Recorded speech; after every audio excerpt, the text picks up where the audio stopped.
When my wife said, "He's just dropping me home," I almost believed her. Maybe a part of me wanted to believe her, just like I had been doing for the last 10 years of our marriage. My name is Ethan Ward, I'm 36 years old, born and raised in Dallas, Texas, and I thought I had a stable, predictable life. The kind where you know what time your wife gets home, what perfume she wears, what kind of mood she's in just by listening to her footsteps in the hallway. For a decade, that certainty was my comfort. Now, looking back, I think that comfort blinded me. That evening, Lena stood by the living room mirror, adding the final touches to her makeup.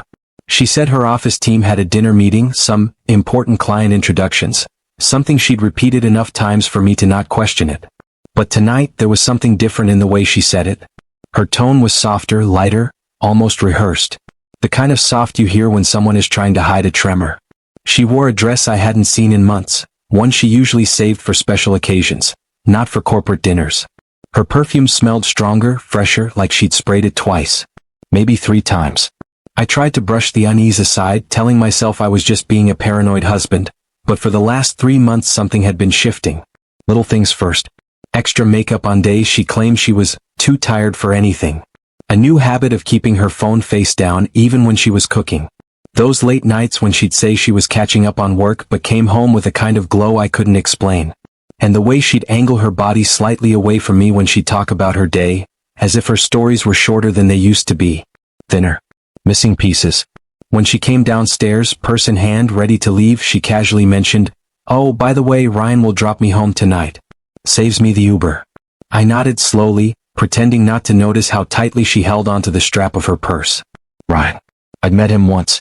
Tall, overly friendly, the type of guy who laughs too hard at his own jokes. Harmless on the surface. But the moment she said his name, something twisted in my stomach. Not jealousy, not anger. Something quieter. Intuition. The kind you can't argue with. She smiled at me before leaving. A smile that didn't quite reach her eyes. "Don't wait up, okay? It might run late." "Sure," I said. "Have fun." Even as the words left my mouth, I felt disconnected from them, like my voice belonged to a man who still believed everything he heard. The moment she closed the door, the house felt heavier. Too quiet. I wandered to the kitchen, poured myself a glass of water I didn't want, and stared at the counter where we used to leave each other little notes. Reminders, inside jokes, grocery lists that always had her handwriting on top. For a second, I thought about calling her, just to hear her voice, to see if it carried the same softness. But something stopped me. A subtle instinct I hadn't listened to in years. I walked to the window just for one glance, nothing more. And that's when I saw her.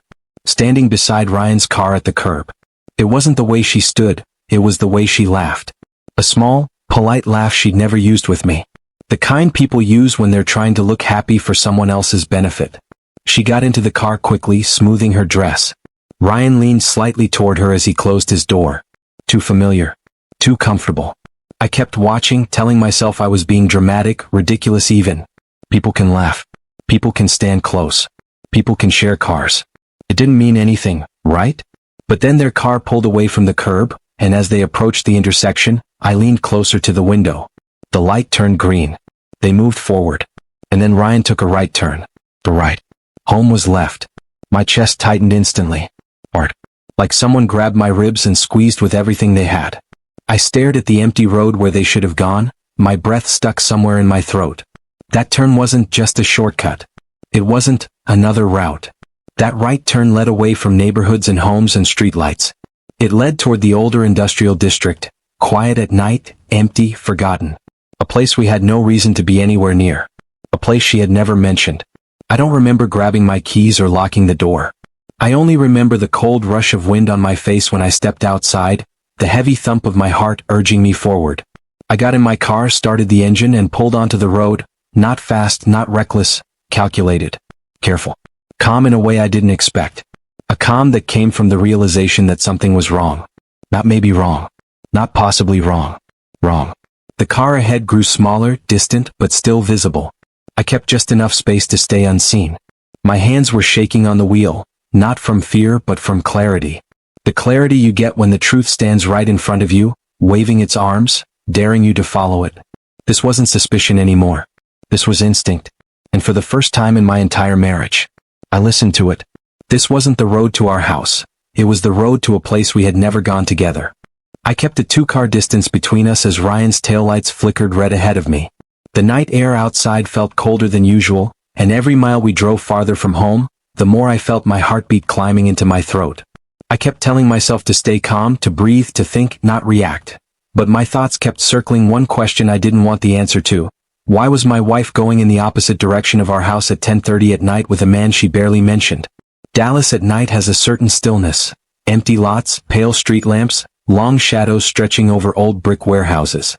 The streets got quieter the farther we went. No restaurants. No bars.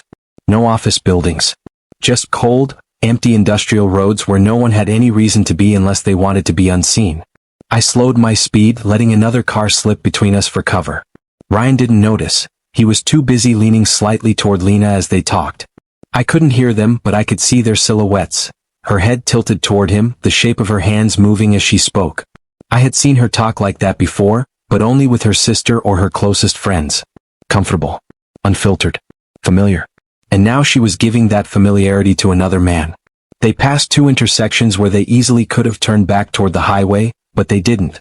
Instead, their car moved deeper into the industrial belt, the area where old factories sat abandoned and the only lights came from motion sensors that flickered on when stray dogs wandered past. The entire landscape felt wrong for a corporate team dinner drop-off. I tightened my grip on the steering wheel, trying to drown the rising sound in my chest. Part panic, part certainty. For months I had dismissed my instincts. Tonight, those instincts were screaming. As they approached a faded intersection, their brake lights glowed again. Ryan slowed down, turned left, then right, weaving through streets I hadn't driven through in years.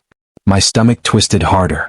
I had a memory of Lena saying once years ago that she hated these parts of town, said they looked sad, forgotten, unsafe. Yet here she was, willingly riding into them with a man I barely knew. Their car finally signaled and pulled into a quiet, nearly empty lakeside parking lot. A place that used to be a popular hangout spot 15 years ago but now looked abandoned except for the dim glow of one broken lamp flickering near the water. I remembered that place vaguely. My high school friends and I used to drive past it on summer nights. Never thought I'd have a reason to return. I parked far enough away that my headlights wouldn't touch their car and turned off my engine. The silence hit me like a wave. Suddenly every sound felt amplified. The soft ticking of my cooling engine, my uneven breathing, the faint noise of crickets by the lake. Ryan's car door opened first. He stepped out casually, stretching like he wasn't doing anything wrong. Then Lena stepped out. The moment she did, something inside me twisted painfully, because she wasn't acting like someone catching a ride home. She wasn't acting like someone who wanted to get home quickly. She looked relaxed, almost relieved. The way she brushed her hair off her shoulder, fixing a strand behind her ear, wasn't the action of a tired woman coming from work. It was the body language of someone meeting someone they were comfortable with. I lowered my window just a bit, just enough so sound could slip in without drawing attention. At first I only heard light murmurs. Then as my breathing steadied, the voices sharpened, slicing through the night. Lena laughed, a soft, breathy laugh I hadn't heard in months. She used to laugh like that with me. At silly jokes. At burnt pancakes. At midnight conversations where we couldn't stop smiling at each other. Hearing her give that laugh to someone else felt like a slap I wasn't prepared for. She walked around the front of the car toward Ryan, and even though I couldn't see her expression clearly from that distance, I could see the way her shoulders dropped, her posture loosening, as if she had taken off a heavy mask the moment she stepped out of the car. I felt something inside me sink. And then, like a knife, the first clear sentence drifted toward me. "I missed you today," Ryan said, his voice low but unmistakably affectionate. My pulse slammed against my ribs. Lena leaned closer, too close, and whispered something I barely caught. "Stop. Ethan might call." My hands froze on the steering wheel. It felt like the earth had tilted under me. Hearing my name come out of her mouth, soft and cautious, not out of love but out of fear of being caught, that moment cracked something deep inside me. I wanted to open my door. Walk straight to them. Demand answers. Demand respect. Demand explanations. But I didn't move. I couldn't. It was like my body had gone cold, frozen between heartbreak and something far more dangerous, clarity. If I confronted them now, she'd deny it. She'd flip it. She'd twist it. I'd seen that pattern forming slowly over months, gaslighting in small doses. I needed proof. Proof she couldn't run from. Proof she couldn't manipulate. So I stayed exactly where I was, breathing slowly, forcing myself into silence. Ryan's silhouette leaned a little closer, and I heard Lena's voice again, barely above the sound of the lake breeze. "You're insane," she whispered, laughing softly. "He trusts me too much." That sentence didn't break me. Transformed me. Because trust, once broken, doesn't return. It sharpens. And mine sharpened into something cold. Something steady. Something she would never see coming. And then Lena said something else. A sentence so soft, so dangerous, that it made every hair on my arms rise. "Not here, let's go to the spot." My breath caught. The spot? What spot? I leaned forward, straining to hear. And that's when I knew the night was about to get much worse. This wasn't the road to our house. It was the road to a place we had never gone together. I stayed parked in the shadows as Lena and Ryan got back into his car, her laughter still echoing faintly in my ears like a cruel reminder of everything I'd been blind to. The word she whispered, the spot, kept repeating in my head, each repetition cutting a little deeper. It wasn't the kind of phrase you use with a coworker. It wasn't the kind of phrase you use with someone who's just dropping you home. No, the spot meant history, familiarity, routine. Something practiced enough to have a nickname. Their car headlights swept across the lake as they backed out of the lot. I waited 5 long seconds before turning my ignition, giving them enough distance to stay unaware, but not enough to lose them. My hands trembled on the steering wheel, not from fear anymore. Fear had burned off, but from a cold, sharpening anger. An anger that didn't scream, didn't shake, didn't explode. It just focused. They took a left at the end of the lot, heading toward the older residential districts. Not the part of town where we lived, where the lights stayed on and neighbors waved from porches, but the quiet outskirts where houses sat far apart, swallowed by trees and long driveways. A place where people could hide. A place where secrets stayed buried until someone dug them up. The farther we drove, the darker the roads became. Streetlights were rare, casting long patches of blackness across the pavement. Their car slid through it easily, like they'd done it 100 times. I followed slower, keeping my headlights dimmed. Every turn they took made the truth heavier in my chest. This wasn't spontaneous. This wasn't accidental. They were moving with the comfort of a path they knew. After about 10 minutes, Ryan signaled and turned onto a narrow, unpaved road that cut through a line of tall oak trees. Dust kicked up behind his tires, drifting ghost-like in the beam of my headlights. My stomach twisted. This road didn't lead to anything except a few abandoned cabins near the reservoir. Cabins people used for drinking, smoking, hookups. Anything they didn't want eyes on. I pulled to the side before the road bent and turned off my lights completely. The night swallowed me whole. For a few seconds I just sat there, listening to my own heartbeat pounding against my ribs, trying to decide, was I really about to follow them into a secluded place? Was I ready to see something that would change everything permanently? A small voice inside me whispered no. But the stronger voice, the one fueled by betrayal, by months of doubt, by the laughter I'd stopped hearing at home, said yes. So I stepped out of the car. The gravel crunched quietly beneath my shoes as I walked deeper into the woods, sticking to the darker side of the path. Ahead, through the branches, I saw the faint glow of headlights parked near one of the cabins. It wasn't fully abandoned. Someone still maintained it enough for occasional use. My throat tightened. This was their spot. I moved closer, crouching behind a thick tree trunk when their voices drifted through the quiet. Lena's voice first. Soft. Comfortable. Familiar in a way she hadn't sounded with me in months. "You shouldn't tease me like that before we get inside." Ryan laughed, that smug kind of laugh a man uses when he knows he's already won. "Well, you said you missed last time. I'm making it worth the wait." My stomach churned violently, bile rising at the back of my throat. She wasn't just cheating emotionally. She wasn't just flirting. She wasn't just lying. She was here, a place she clearly came to with him regularly. A place she chose to come to instead of coming home to me. And the worst part wasn't even their words. It was her tone. The softness she used with him. The warmth. The unguarded comfort. She hadn't spoken to me like that in, how long? 3 months? I strained to see through the dim light. They moved toward the cabin door and Lena touched his arm lightly, the way she used to touch me when we were newly married, when she wanted me to pull her closer. Ryan reached for her waist and she didn't push him away. Instead, she leaned into him, letting her head rest briefly on his shoulder. The kind of casual intimacy that doesn't happen suddenly. That grows. That repeats. That becomes routine. My throat tightened with something hot. Anger, grief, humiliation, I couldn't even tell anymore. All I knew was that I was watching the woman I married step willingly into another man's arms, and she didn't look conflicted. She didn't look guilty. She didn't look scared of being seen. She looked happy.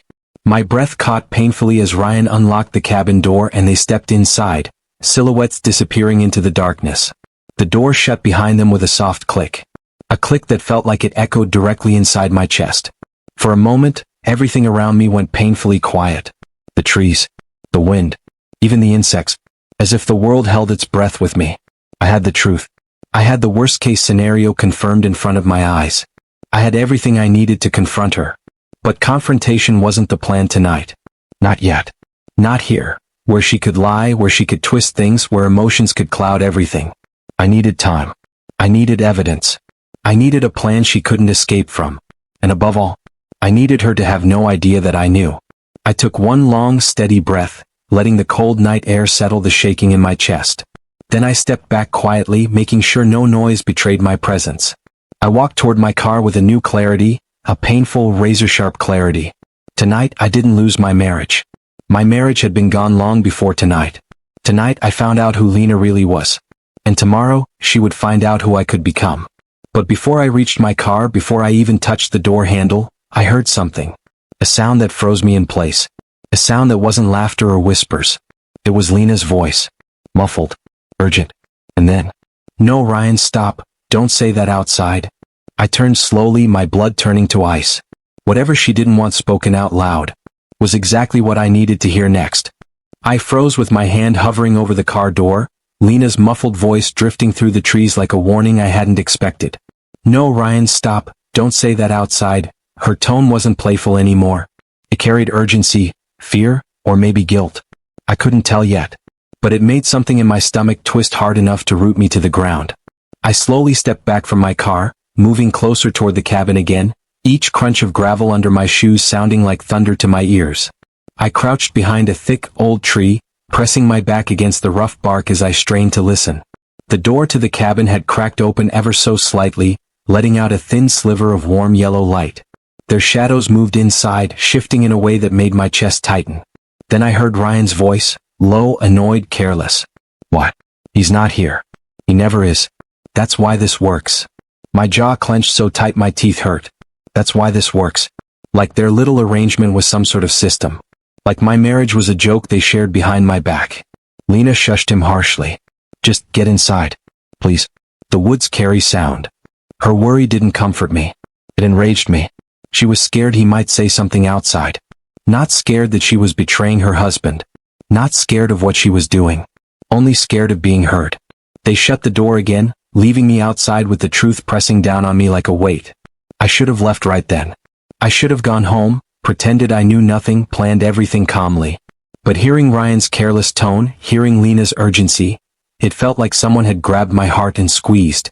I moved closer again, my steps silent, slipping deeper into the thick shadows. There was a side window, dirty, half-fogged but not fully covered. It gave just enough of a view inside to see their outlines. I crouched beneath it, hidden, my pulse pounding so hard I could feel it in my fingertips. Inside, their voices rose again, clearer this time. "Ryan, I told you," Lena whispered sharply. "We have to be careful. Ethan's been acting weird lately. Asking questions." My blood ran cold. She had noticed. She could sense I was catching on. And instead of stopping, instead of choosing her marriage, she was strategizing with him. Ryan didn't take her concern seriously. He laughed. A short, dismissive laugh that dripped with arrogance. "Let him ask. He won't find anything. You wipe your phone. You block notifications. You're smarter than him." My vision blurred with heat. I pressed my forehead against the cold cabin wall, breathing slowly so I wouldn't lose control. Smarter than him. Smarter than me. They were mocking me, laughing at me, reducing our 10 years of love to an obstacle they needed to work around.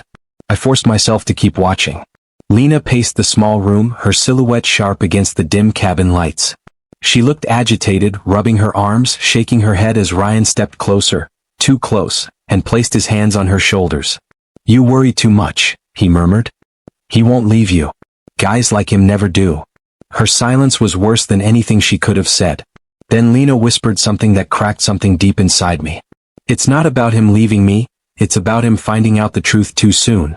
I need more time." More time for what? To leave me? To replace me? To keep running this behind my back until she was ready to break our entire life apart? She suddenly sank onto the edge of the couch, her elbows on her knees, her hands covering her face. I watched her shoulders rise and fall with a shaky breath. For a moment, just a moment, I saw a piece of the woman I married. The woman who used to curl into my chest when she was overwhelmed, who trusted me with her fears, who believed we were a team. Now she was pouring all of that into someone else. Ryan sat beside her, placing a hand on her thigh. You're shaking. Hey, look at me. It's fine. We're fine. She shook her head. I don't know. I feel like he's watching me more. He's noticing things. My veins turned to ice. She wasn't worried she was hurting me. She was worried she was slipping. Losing control of her lie. Losing control of me. Ryan's voice hardened. Then play it cool. Sleep with him this weekend if you have to. Reset his suspicions. I nearly lunged through the window. That sentence hit something primal inside me I didn't know existed. I gripped the edge of the wall so hard splinters dug into my palm. Lena didn't argue. That was the worst part. She didn't push him away. She didn't defend me. She didn't even hesitate. She just whispered, barely audible, if that's what it takes. My chest collapsed. Air left my lungs in a painful rush. I remembered all those nights she turned away from me in bed, claiming she was tired. All those mornings she left early for work. All those times I felt like a stranger next to my own wife. She hadn't grown distant because she was stressed. She had grown distant because she was saving her intimacy for someone else. My fingers tightened around the bark of the tree again, grounding myself before I broke the window out of raw instinct. But then Lena said one more thing, one more sentence that made everything stop. But what about what you said earlier? She whispered. What if Ethan finds out about that? Ryan scoffed. He won't. Just relax. That. What the hell was that? Before I could process it, a sudden movement inside made me duck lower. Ryan stood, pulling Lena into his arms. She let him. She melted into him. That broke me more than anything else. It wasn't sex. It wasn't kissing. It wasn't even touching. It was the way she held him like he was home. A role that was supposed to be mine.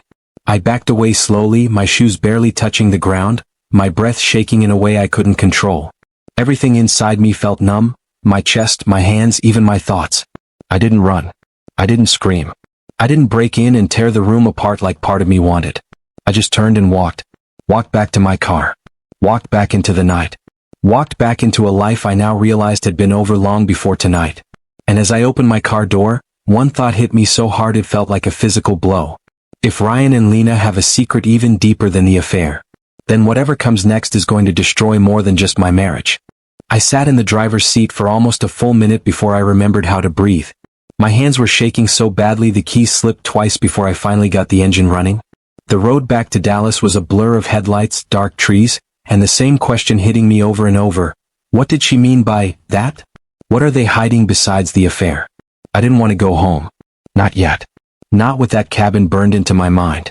Not with Ryan's hands on my wife still imprinted on the back of my eyelids. So I parked 2 blocks away from our house and just sat there, letting the engine tick quietly as it cooled. The porch light was on. That used to mean warmth, comfort, someone waiting for me.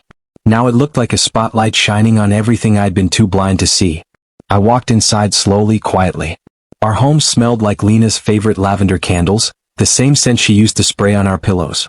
Even that felt fake now. Her car wasn't in the driveway, of course it wasn't. She was still at the cabin with him. My chest tightened. I needed answers. Evidence. Something solid that wasn't just me standing outside a window in the dark like a broken man. My first instinct was her vanity drawer. That's where she kept everything she didn't want out in the open. Old letters, spare keys, her jewelry. My hands trembled as I opened it. For a moment I thought I'd find nothing. Maybe she really had become smarter than me. But then, there it was. A small black box. The same box I'd seen in the cabin's window light. Ryan had carried one exactly like it. I opened it slowly. Inside was a SIM card, a small folded note, and a silver key. My heart hammered as I unfolded the paper. Use this number only for weekends. Don't save it. Don't text from home. The handwriting wasn't Lena's. It was Ryan's. Bold strokes. Cocky letters. A man who had no fear writing this because he believed she'd keep it hidden forever. My mouth went dry. They had a whole system. Not a fling. Not a mistake. A structure. A pattern. A second relationship that ran alongside our marriage. I sat on the edge of the bed staring at the key. What was it for? Not our house. Not Lena's office.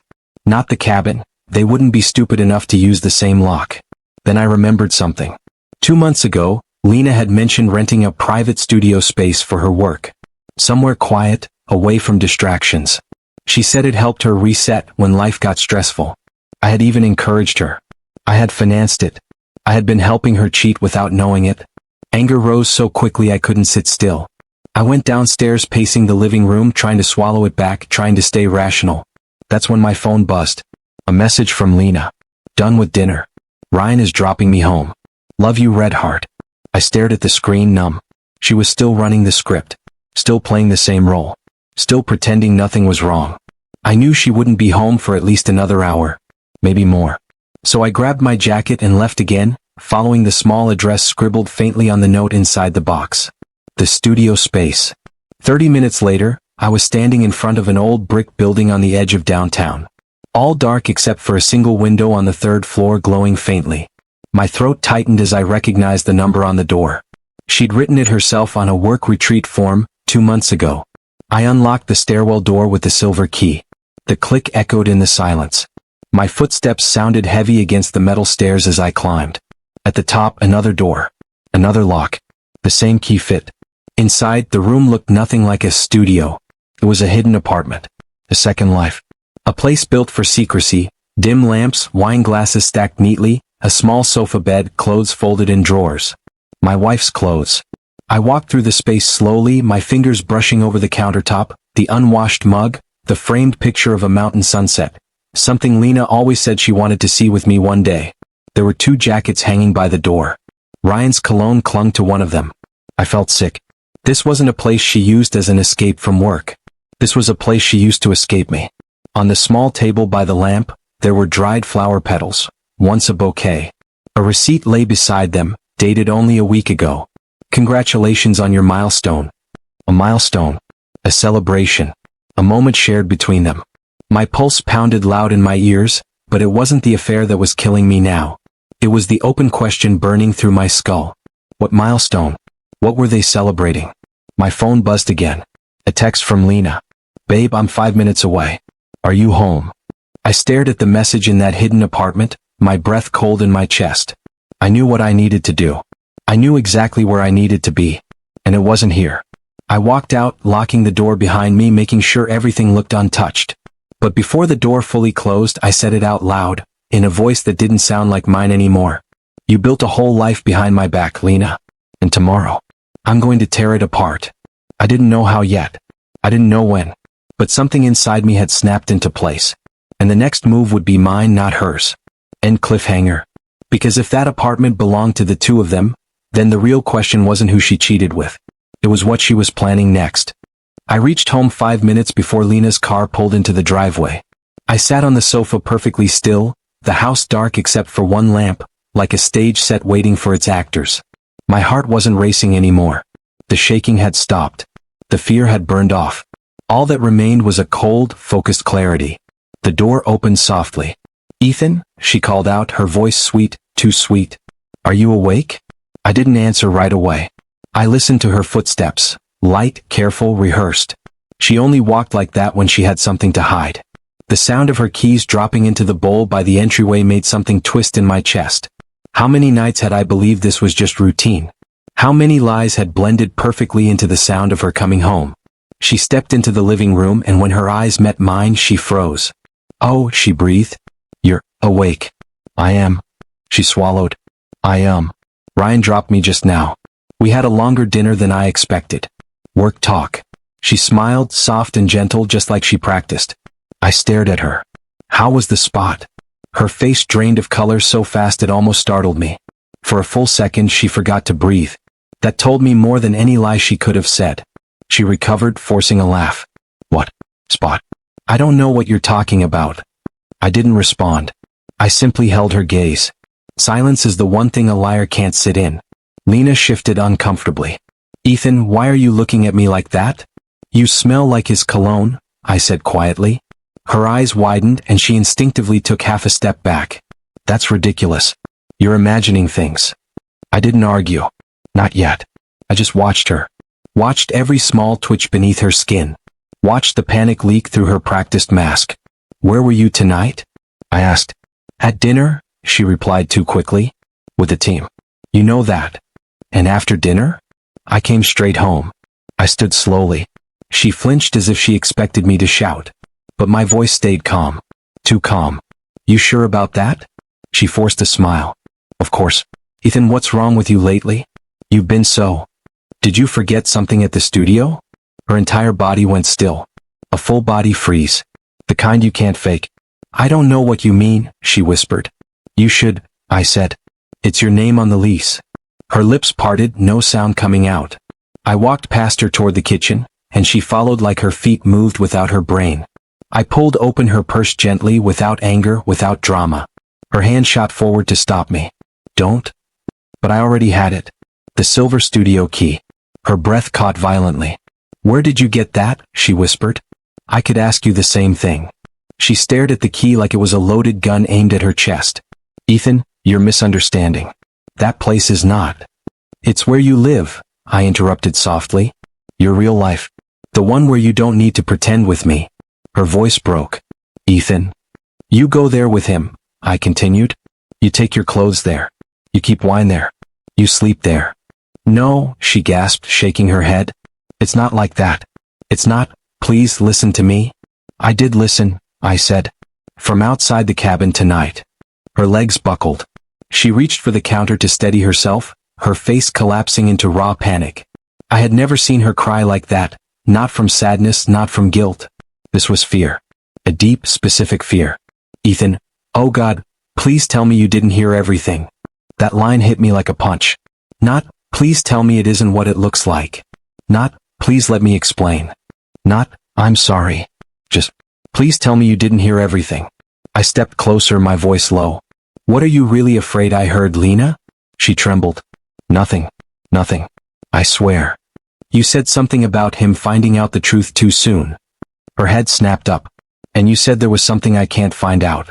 What truth were you talking about? Her face twisted, panic, guilt, something deeper. Her eyes darted everywhere except at me. She was searching for a lie big enough to hide behind. She found none. Then she whispered it. So soft I barely caught it. It's not just an affair. The room tilted slightly. Then what is it? She closed her eyes. You weren't supposed to know yet. We were planning. Who is we? She hesitated, shaking, unraveling. Me and Ryan. For what? I demanded. For how long? Planning what? Lena backed into the wall, tears streaming, hands shaking uncontrollably. She looked like someone standing at the edge of a cliff. It wasn't supposed to happen like this, she whispered. You weren't supposed to find out until everything was ready. My skin went cold. Ready for what? She didn't answer. So I grabbed her wrist, not violently, just enough to make her look at me. Ready. For what? Her voice cracked into a whisper that made my blood run ice cold. For me to leave you, Ethan? And for Ryan to take your place. The floor vanished beneath me. A ringing filled my ears. My breath stopped. I stared at the woman I married, realizing she didn't just betray me. She had been preparing to erase me. Completely. Not break my heart. Not cheat behind my back. Not lie to me. Replace me. She lifted her shaking hands to her mouth, sobbing. I'm so sorry, you weren't supposed to know yet. Ryan said we needed more time. We needed you calm. We needed you predictable.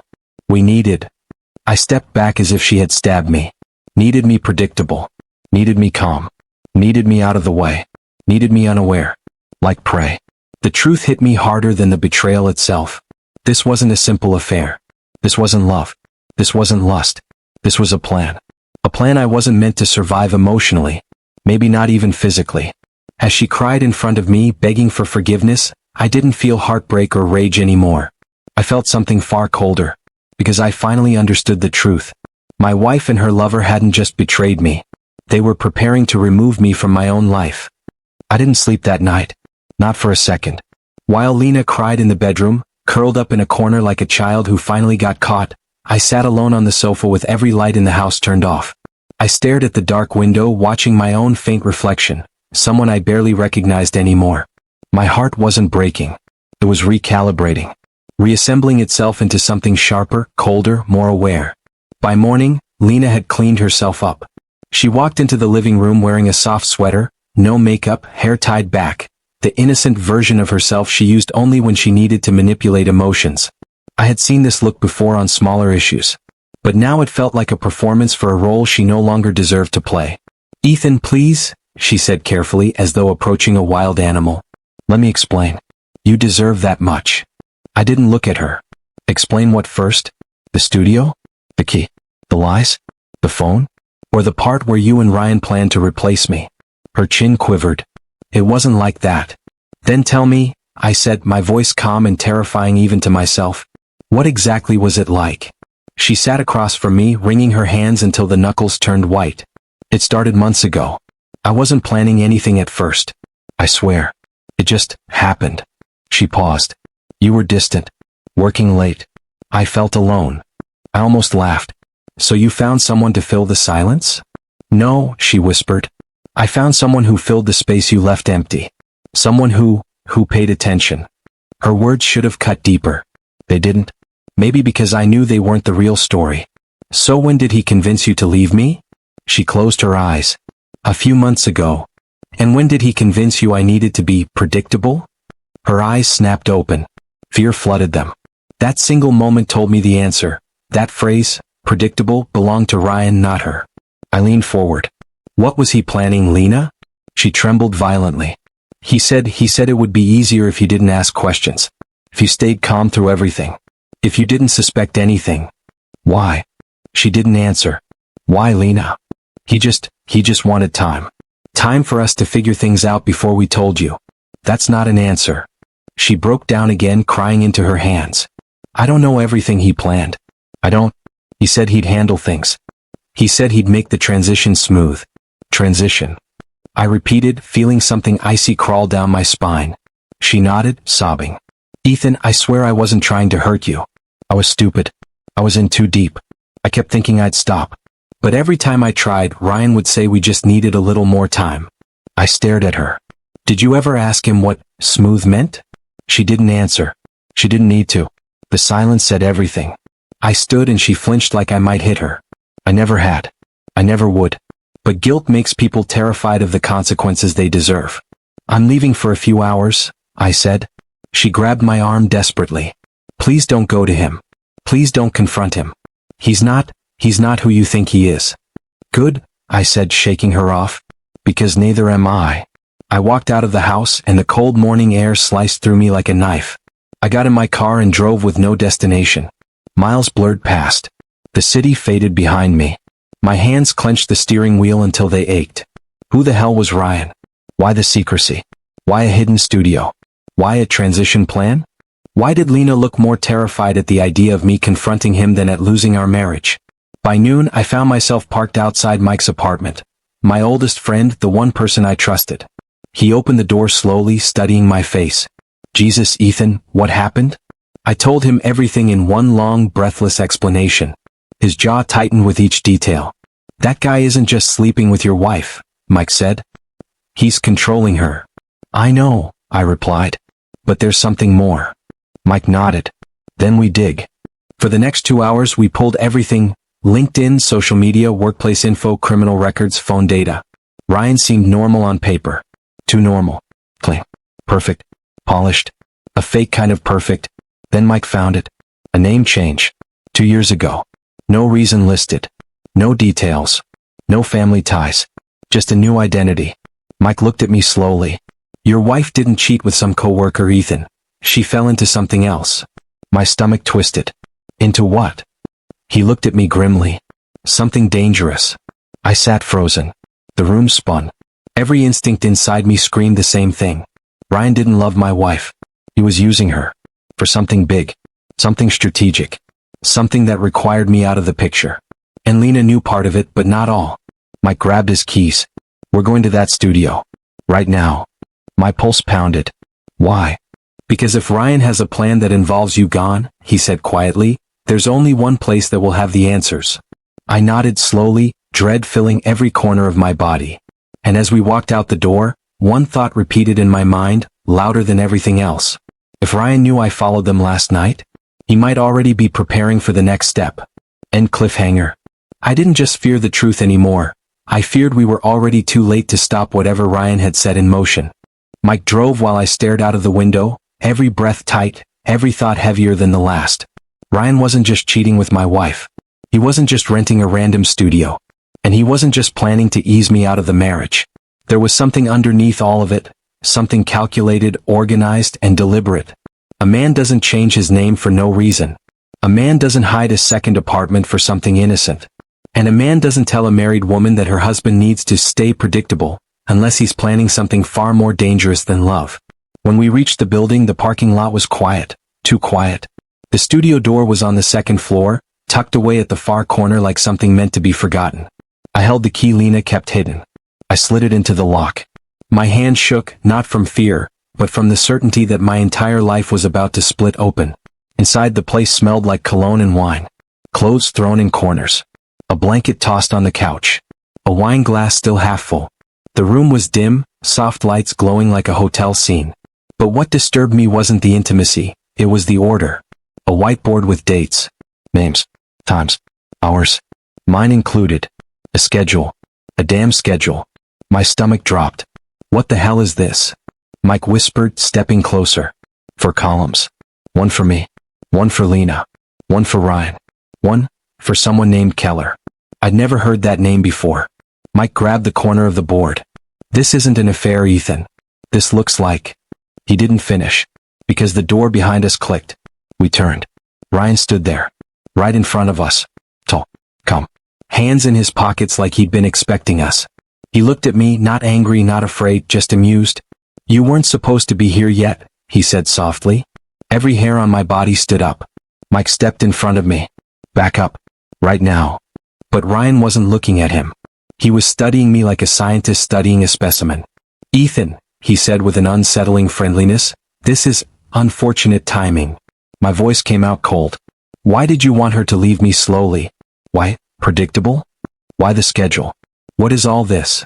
Ryan sighed like someone tired of pretending. Your wife is emotional. She gets overwhelmed. She needed structure. That's not an answer. You want the truth? He asked. Yes. He smiled faintly. Keller is your wife's investor. I blinked. Investor. He nodded. They've been planning a small business together. A wellness studio. Yoga, Pilates, self-care. I was helping them secure the lease and plan the rollout. Mike frowned. Then why were you sleeping with her? Ryan didn't flinch. Because adults make poor choices sometimes. My blood boiled. He continued calmly. But the transition? The predictability? That wasn't about you. It was about her. Lena becomes destructive when she's cornered. She needed to keep you calm during the separation. We didn't want conflict while they were finalizing their business. I stared. So all this whole plan, was about keeping me docile? Yes, he said simply. Because if you reacted badly, it would jeopardize her financial future. Something snapped inside me. Not anger. Not heartbreak. Clarity. You manipulated her. He didn't deny it. You isolated her. Still no denial. You turned her against her own husband. Ryan's silence confirmed everything. He looked almost proud. But then, footsteps behind him. Lena. She rushed inside, her face drenched in tears. Ethan. I told you not to come. Please don't do this. I stared at her. Did you know about Keller? The studio? The transition plan? She nodded slowly, shaking. I didn't know how deep it went until last week. Ryan said we just needed time, that he'd handle the hard things, that it wouldn't get messy. Lena, I said quietly, you signed the lease with him. Her knees buckled. I'm so sorry. I thought I was taking control of my life, but he made me think you were the obstacle. Ryan rolled his eyes. Oh, Lena. Don't get dramatic. That one line changed the whole atmosphere. Mike stepped forward. I'm calling the cops. Ryan laughed. For what? Bad life choices. But I wasn't looking at him, I was looking at the whiteboard. At the column labeled Ethan. At the dates underneath it. At the word written next to the next Saturday. My skin crawled. What were you planning for Saturday? I asked. Ryan's jaw clenched, the first real crack in his mask. That's none of your concern, he said. Like hell it wasn't. Because Lena gasped, covering her mouth. Oh my God, he told me he'd talk to you alone. He said he'd ensure compliance. Ethan, he lied to me about what it meant.